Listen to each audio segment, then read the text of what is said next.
See, very few people know there were 3 attempts on JFK's life in November. Okay? There was one in Chicago, there was one in Tampa, and then there was the successful one, in Dallas. The Chicago attempt so much resembles what happened in Dallas that if the Secret Service would have given all those records over, okay, then the Dallas one might have been prevented. At the one in Tampa, that one, there was just the opposite of Dallas. You had wall-to-wall Secret Service, FBI, et cetera. And Kennedy was so happy that he got away, that he stayed after at the Floridian Hotel and insisted on shaking hands with every single officer that was involved in that attempt. All right? So these are some of the records that are still out there. Did you know that the first time they tried to kill JFK, it was not in Dallas? It was actually planned for Chicago. Kennedy was due to arrive there in Chicago on November 2nd, 1963. The newspapers conveniently printed JFK's motorcade route just like they did in Dallas. A hit team was assembled that included a pair of Cuban nationals and this guy, Arthur Thomas Valley, who perfectly fit the lone nut profile that would later be used to characterize Lee Harvey Oswald. Both of these guys, former Marines with links to anti-Castro Cubans, they both have 3 names: Thomas Arthur Valley, Lee Harvey Oswald. Hell, they even look alike. The similarities are striking. Thomas Arthur Valley was also a sharpshooter who worked in an office building overlooking the motorcade route in Chicago, just like Lee Harvey Oswald in Daley Plaza. Now, the plot began to unravel when a woman called the U.S. Secret Service office a day before JFK's scheduled visit to Chicago. Now, she was a hotel manager, and she grew suspicious of 2 Cuban nationals that were staying there.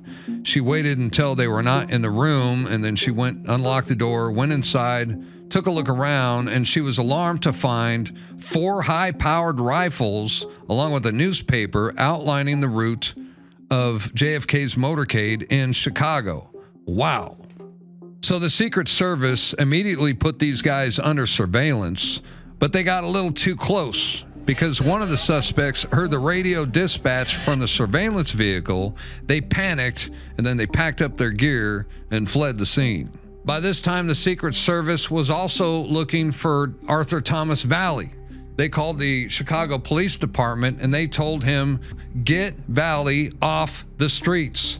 2 hours before JFK's planned motorcade, the Chicago police indeed located Arthur Thomas Valley. They pulled him over.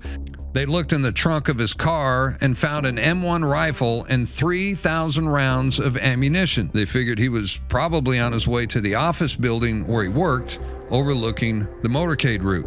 And that's when JFK abruptly canceled his trip to Chicago, as crowds of people were already lining the streets to watch the motorcade. So it was a close call. And there's also compelling evidence that there was another assassination team ready to strike later that same month in Tampa, Florida. But it was called off last minute by mob boss Santo Trafficante. It was almost like it was a competition to see who would kill JFK first. 3 attempts in 1 month. And as we all know, they eventually got him on November 22nd in Dallas, Texas.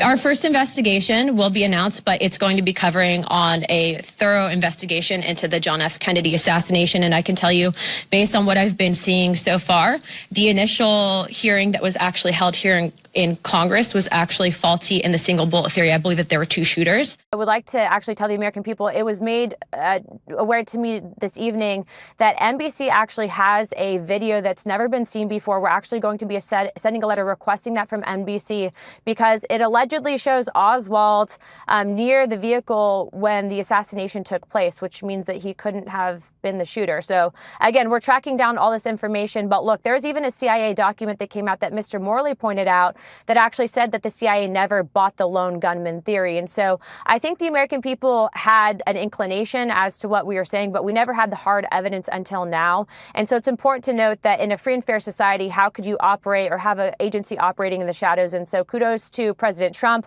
also Director Radcliffe and Tulsi Gabbard for pushing for this transparency. It is going to be generational changing that they've done this, and we hope to bring forward legislation to ensure that this never happens again for future generations to come. You're saying NBC has been keeping this tape of Oswald under wraps?